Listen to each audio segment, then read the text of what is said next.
একটি ছোট গ্রামে বাস করত এক গরিব কিন্তু সৎ ছেলে। তার নাম ছিল আমিন। তার বাবা ছিলেন একজন দিনমজুর আর মা ছিলেন গৃহিণী।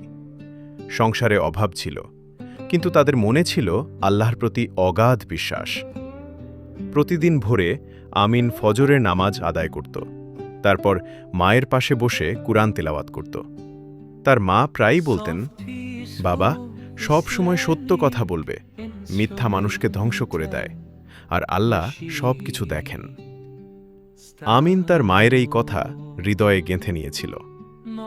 একদিন সকালে তার মা তাকে ডেকে বললেন, বাবা এই 100 টাকা নাও, বাজার থেকে কিছু চাল আর ডাল নিয়ে আসো। আমিন টাকা নিয়ে খুশি মনে বাজারের পথে রওনা দিল। পথে যেতে যেতে হঠাৎ তার চোখে পড়ল মাটিতে একটি ম্যানি ব্যাগ পড়ে আছে।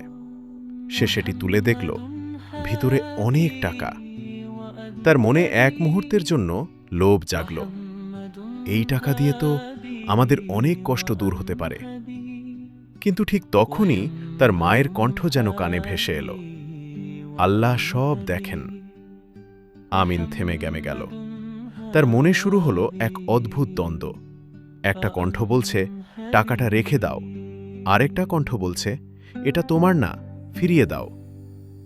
কিছুক্ষণ চুপ করে দাঁড়িয়ে থেকে আমিন দৃঢ়ভাবে বলল, না, আমি কখনো অন্যের জিনিস নিতে পারি না, আমি এটা মালিককে ফিরিয়ে দেব।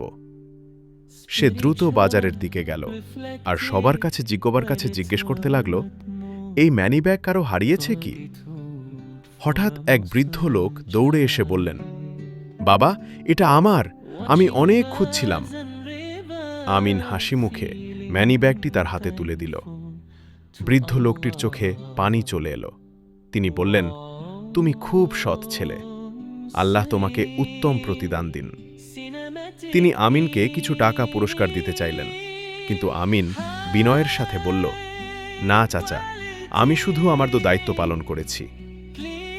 এই ঘটনাটি দ্রুত পুরো গ্রামে ছড়িয়ে পড়ল। সবাই আমিনের সততার প্রশংসা করতে লাগল। একজন ধনী ব্যবসায়ী তার এই সততায় মুগ্ধ হয়ে বললেন, এই ছেলেটির ভবিষ্যৎ আমি গড়ে দেব। তিনি আমিনের পড়াশোনার দায়িত্ব নিলেন। সময় যেতে লাগল, আমিন বড় হতে লাগল। একদিন সেই ছোট্ট সৎ ছেলে একজন জ্ঞানী ও সম্মানিত মানুষে পরিণত হল। সে মানুষের মাঝে সত্য ও ন্যায়ের শিক্ষা ছড়িয়ে দিতে লাগল। এই গল্প আমাদের শেখায়, সততা মানুষকে সম্মানিত করে, আর সত্যবাদীকে আল্লাহ কখনো নিরাশ করেন না। তাই সবসময় সত্যের পথে থাকুন, আল্লাহ আপনাকে উত্তম প্রতিদান দেবেন ইনশাআল্লাহ।